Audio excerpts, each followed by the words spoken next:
Hey, thanks for joining me for the very first Get Me Ready to Buy podcast. This is the podcast where we develop content around the buyer success path framework that helps you successfully and confidently buy a home. Buying a home is exciting, but the process can be overwhelming. Trying to understand all of the paperwork, financing, and what you need to do can be stressful. Without knowing what you're doing or where things stand, it's hard to move forward. Or worse, you could make a mistake that costs you thousands of dollars.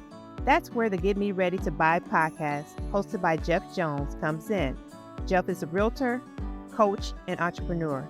He helps take the guesswork out of home buying by providing you with the details, resources, and professionals that make the process easier to understand so you can successfully buy your next home with confidence.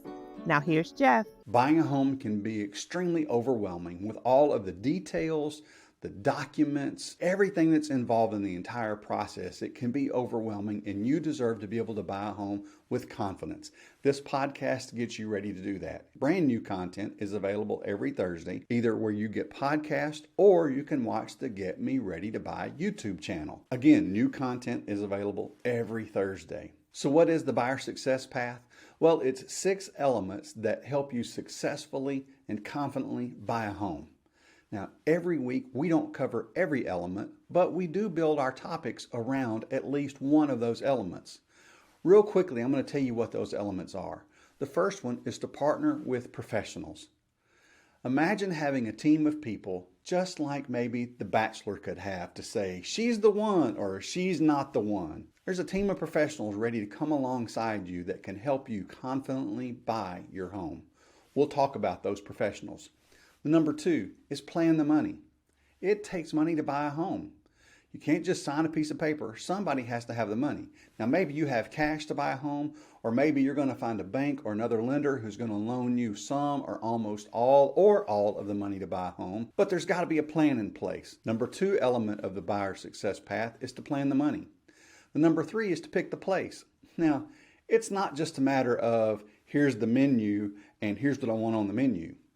How did you decide that restaurant? How did you decide at that time? Before you even get to the menu, you have to determine a few things ahead of time. Well, before you can pick your place, you have to know a few things ahead of time. But you do have to pick a place, and you have to make an offer on that place. And once you've made that offer, number 4 is to persevere through to close. Why do I say persevere? Because a lot of things can happen from the time that you and a seller sign an agreement to sell their property and for you to buy it. A lot can happen to derail that. And there's some perseverance that's got to take place to get through the inspection, the appraisal, any repairs, underwriting for you, all of those elements. And it takes some perseverance. And that's where I come in, and the professional team that I have available to you comes in, because we're able to help you persevere through all that and get it done confidently. Number 5 is possess your home. It's not just a matter of closing, and once you've closed, you actually get the keys and you get to move in. You get to move in with your boxes, you get to move in with your bed and crash at the end of the day, relaxing and resting in your own home. Possess that home, live in that home. And number 6, you got to protect it. Once you've bought it, it's yours. You've got to take care of it. There are some elements of that other people take care of for you, like insurance. But maybe you have to keep the grass cut, or you have to fix a leaky faucet, or find somebody to do that. But you need to protect that home. So there's the buyer success path. Partner with professionals, plan the money, pick your place, persevere through close, possess your home, and protect your home. Now, this episode, the very first episode of the Get Me Ready to Buy podcast, we're going to be covering 10 tips for buying your home. Some of this you're going to have already heard in the success path because it's some of the big tips that we have in here. I just finished putting out on social media 100 tips for home buyers. Now, we're not talking about all 100 here. We're just going to talk about what I consider to be the 10 most important of those tips. There's a lot of others in there as well. So the first tip on buying a home is to use a team. I already talked about that.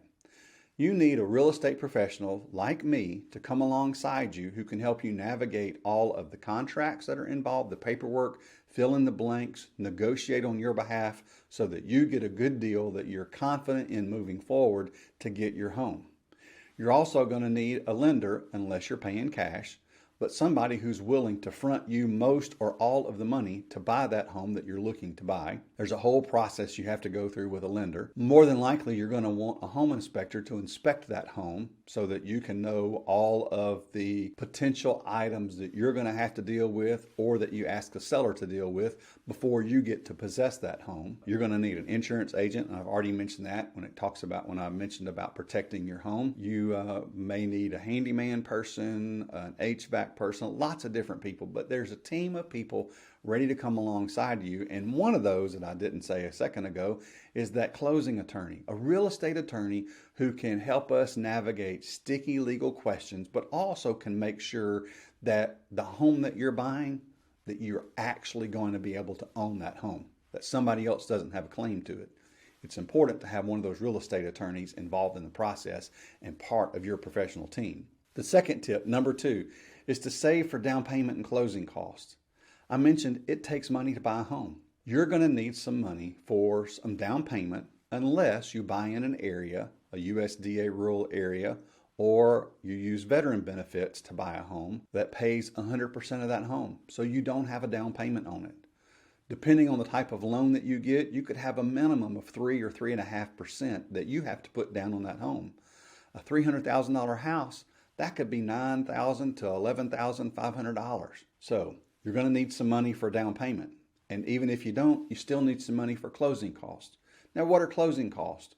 Well, I mentioned that real estate attorney. They don't do it for free. Usually, the professional services fees for me working for you is offered to be paid by the seller. That's covered there. It's not an additional cost unless we have an agreement that that's the way it is. Other things you're going to need for those closing costs is going to be that title insurance that we talked about that guarantees that you actually own the property and nobody else can come and take it away from you unless you fail to pay, and then the lender gets to do that.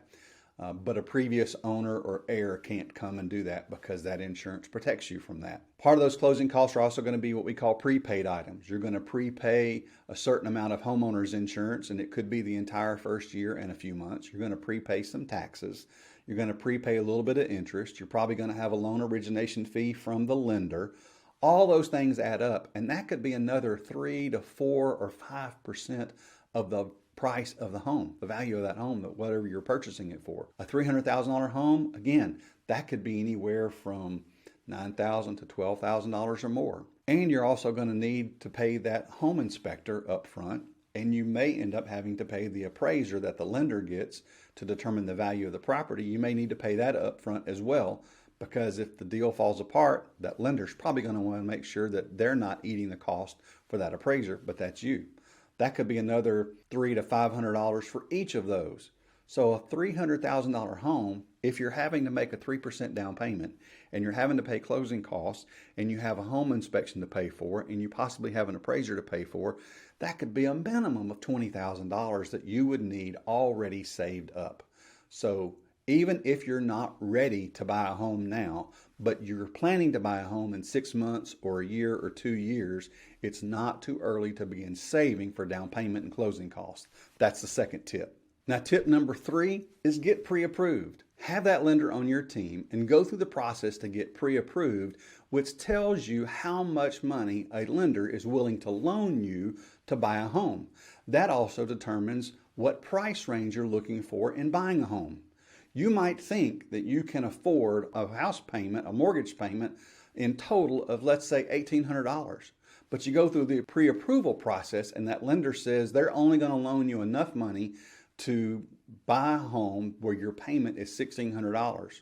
So you may be looking for a home that's $20,000, $30,000, $50,000 more than what that lender says you can afford, because they have their own formulas for how much they're going to loan you. That's based on your income and the amount of debt that you have. There's a percentage that they're going to use that's going to say you can use this toward your principal payment, your interest payment, your insurance payment, and your tax payment. They're going to determine what that is. So it's important for you to get pre-approved, and we're going to cover pre-approval in a whole episode to make sure that you're ready for all that. And that pre-approval, it's only good for, say, 60 days, 90 days. So when you go through that process and you're finally ready, you need to be ready to pull the trigger and buy a home or start that process all over again. And the number 4 tip is to shop rates. And the reason these tie in together is because when you're shopping for rates and you go to a lender, they're going to pull a credit report on you.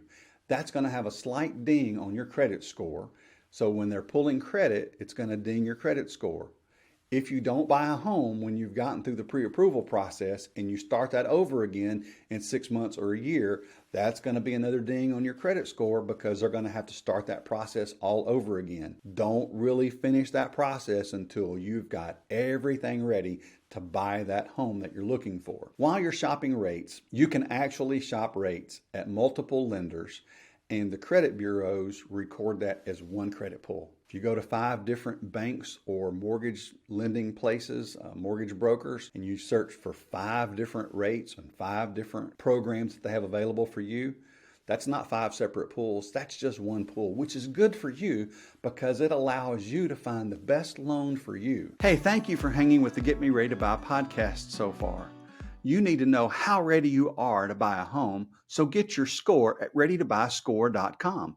You'll pick a few statements, get an email telling you what your score is and what you need to focus on to get ready to buy a home.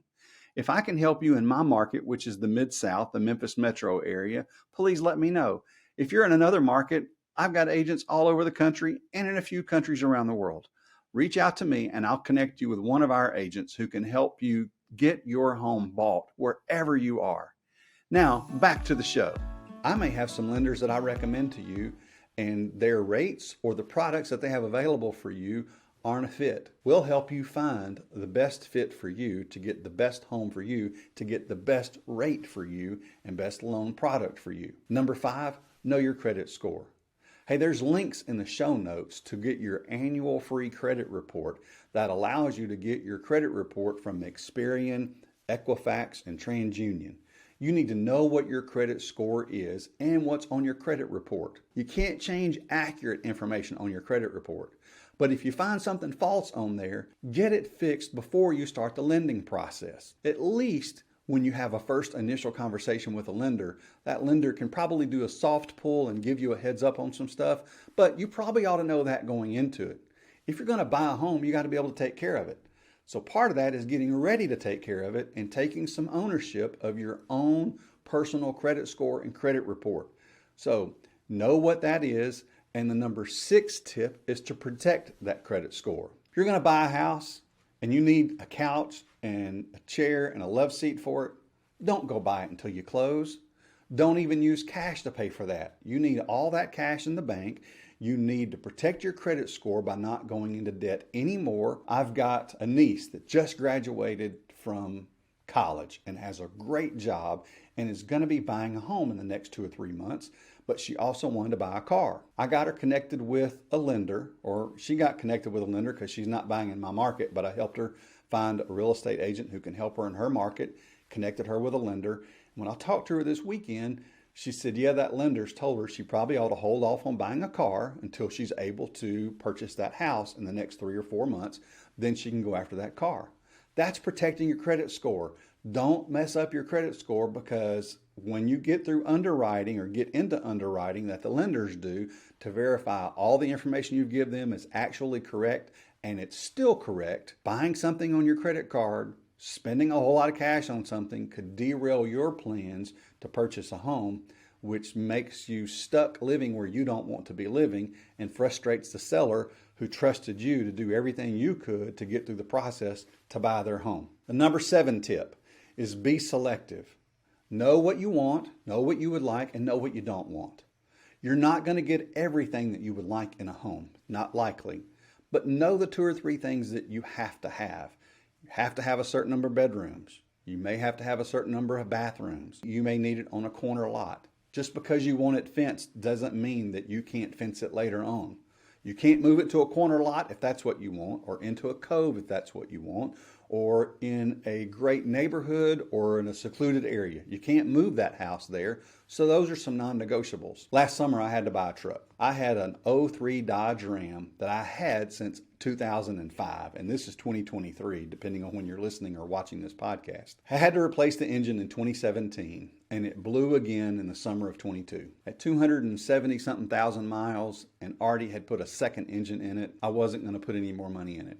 I had to go buy me a new truck. Now, there were a few things that I knew were non-negotiables, what the truck had to be. I preferred a Dodge Ram just because I'd looked at some others and stuff, but I would have possibly settled for something else, but I got a Dodge Ram. Anyway, what I knew is I wanted a truck that would connect to my phone through Bluetooth. I know that may sound funny, but the only way I could connect my phone to my truck was to put one of those cassette tapes in that had a little plug that I could put in an adapter to plug into my phone to play a podcast or something off of my phone through the radio system.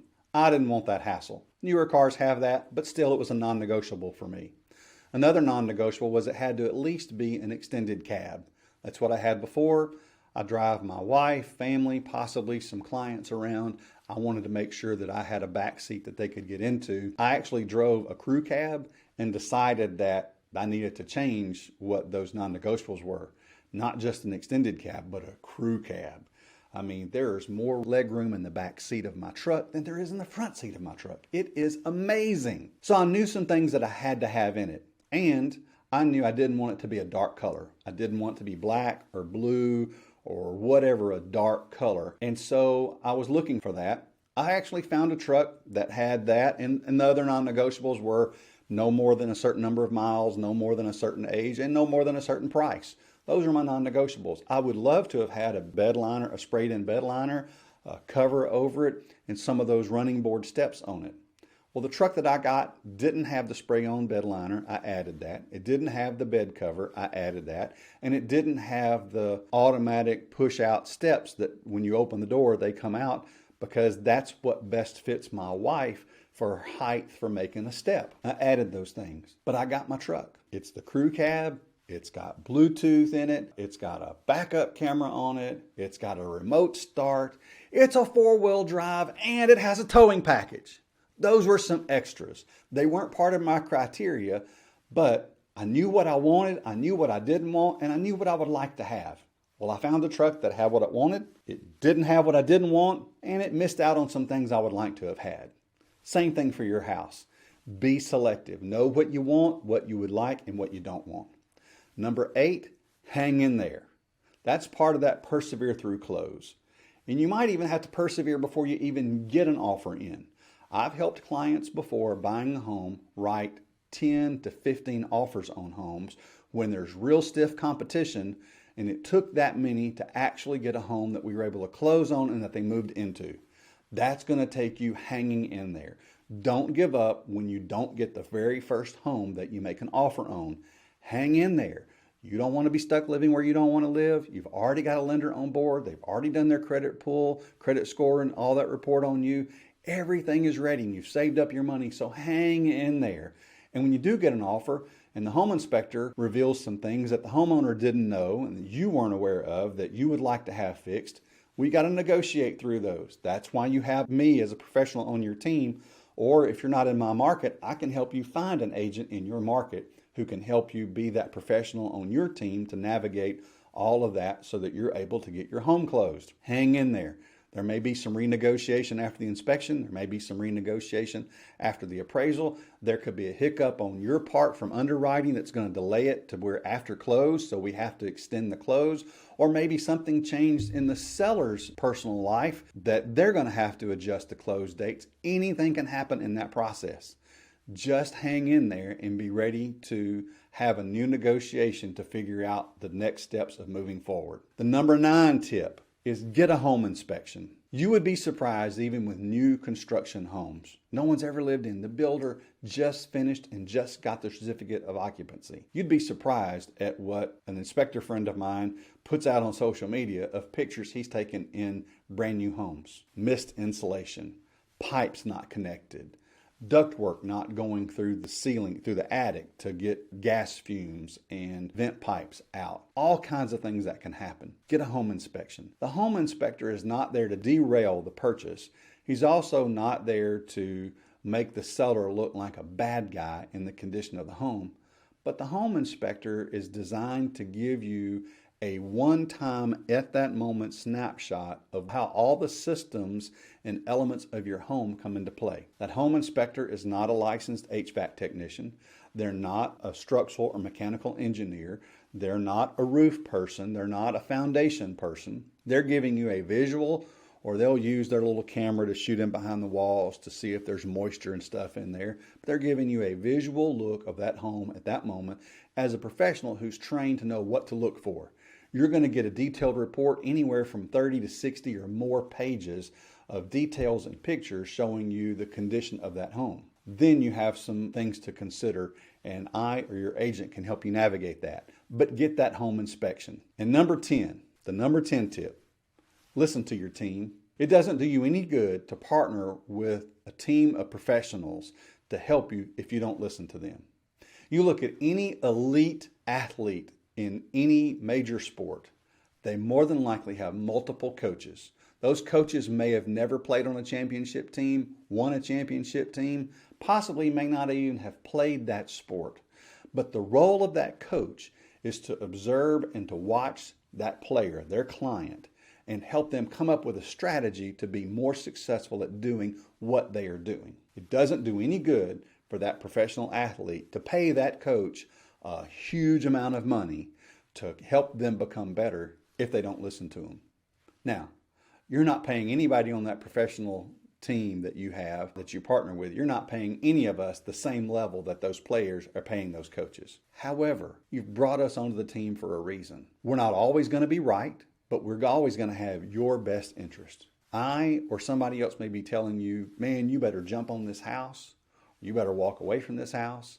Maybe a lender is saying you probably ought to wait a little bit longer. Here's some things that you can do to get your credit score up. You need to save this amount of money. Listen to that team that you've brought in place. Because if you don't listen to them, you may end up being stuck living where you don't want to live, either because you couldn't buy a home or you bought the wrong home at the wrong time. Listen to that team. Hey, I hope these tips have been helpful to you to help you get ready to buy a home. But since it's our first podcast, you may not really know much about me. Real quickly, I just want to tell you, I spent 30-something years on church staffs, got a real estate license because I knew I was in a position to where I wanted to be doing something different. Not because I had to, but because I wanted to pursue something different. Got a real estate license to do it on the side. I've been doing it for several years now, full time. And in that process, I've learned how I can really help people and add value to them, whether it's buying a home, selling a home, or some other aspect of their life. I grew up in the Memphis area. I'm a licensed real estate agent in Tennessee. I'm a licensed real estate broker in Mississippi, meaning I could open my own brokerage. I could run my own team. However, I've chosen to be an agent at eXp Realty, which is an international brokerage. I can tell you more about that if you're interested in that. My wife and I dated our senior year in high school. We got married 2 years after high school.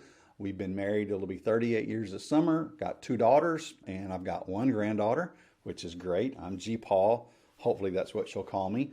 But we'll see. I'm okay with whatever she wants to call me when she starts talking where we can actually understand what she's saying, because right now it's just a bunch of gibberish most of the time. And I love fishing. I grew up fishing, camping almost every weekend as a kid at Enid. It's one of the lakes in North Mississippi.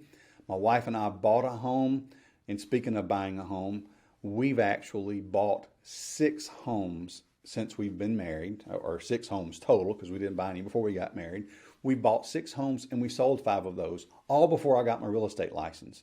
So it was before I was a realtor. I didn't really know what I was doing. We used a realtor for most of the purchases, and we ended up using a realtor about half of the sales that we made. I wish we had used a realtor for the other sales because we made mistakes in that. Anyway, I know what it's like to buy a home, how overwhelming that can be, all the stress involved, all the unknowns, and having a team of professionals come alongside you. So from a personal experience, I know I can come alongside you and help de-stress some of that and hopefully remove some of that overwhelm. As a professional, I know I can do that. So I not only bring you just the license that I've got hanging on the wall that says I'm a real estate agent and I have a license to help people buy and sell properties in Mississippi and Tennessee, but I have firsthand personal experience doing that before real estate. My mom and dad, they've ever only bought 2 homes. Actually, they've ever only owned 2 homes. They bought their first home 6 months after I was born, and then 30 years later, they built a home. In almost 50 years of being married, they had over 50 years before he passed away. The 50-something years of being married, they only had to go through the purchase process one time. My wife and I have been married 38 years, and we've gone through the purchase process 6 times. I know a few other people who've done that more than me, but I know where you're coming from because I've been in your shoes. Anyway, this last house that we bought, there were some non-negotiables that we knew. My wife didn't want a fixer-upper, but guess what? We got a fixer-upper. Not because I pushed her, but because when we looked at this, it had other stuff that we wanted. And she actually said to me and my realtor at the time, she actually said, I know y'all aren't going to believe this, but I want this house. He and I looked at each other and said, how quickly can we write an offer up? It had an 1.5-acre pond. I get to fish every day, and I've caught 7-pound bass out of there and bass that might not even be 7 ounces. And I've caught brim that fall off of my hand, and I've got brim that don't even fill up the palm of my hand. I love to fish. It's my smoke break or my margarita. That's what I do to relax. And doing that for 5 or 10 minutes, not even every day, just de-stresses me and allows me to get into a better frame of mind to be able to help people like you buy your home or get ready to buy your home. Anyway, thanks for checking out the podcast. I hope that you'll subscribe and follow me for all of the help that I provide you so that you can navigate the home buyer success path and buy your next home with confidence. Have a blessed day. Hey, thanks for hanging out with me today on the Get Me Ready to Buy podcast. Hopefully you found all this information helpful to you and it's made a little more sense out of what it takes to actually buy a home, and you feel a little bit more confident about your home buying process. Now, again, as I shared earlier, if I can help you buy a home in the Mid-South or find you an agent wherever you are, just reach out to me at midsouth.homes or whatever link is here on this podcast or down below in the YouTube channel. If you're listening to this on a podcast, I just mentioned the YouTube channel. There is a Get Me Ready to Buy YouTube channel where you can actually watch the podcast if you'd rather do that. If you're watching this on YouTube and you'd rather listen to it, you can find the link to getmereadytobuy.com, and you'll find where you can listen to all the podcasts wherever you get podcasts. I hope that you'll also rate and review the show. There's a link here in the notes, in the show notes or here, where you can review the show and rate it so that others who are looking to buy a home just like you can find it, especially if you found it helpful. And I would love a 5-star review if this has been helpful to you. The other thing you can do is remember to get your score at readytobuyscore.com. And as always, hit the subscribe button so that you are the first to find out the latest information about what it takes for you to be ready to buy a home. Have a blessed day.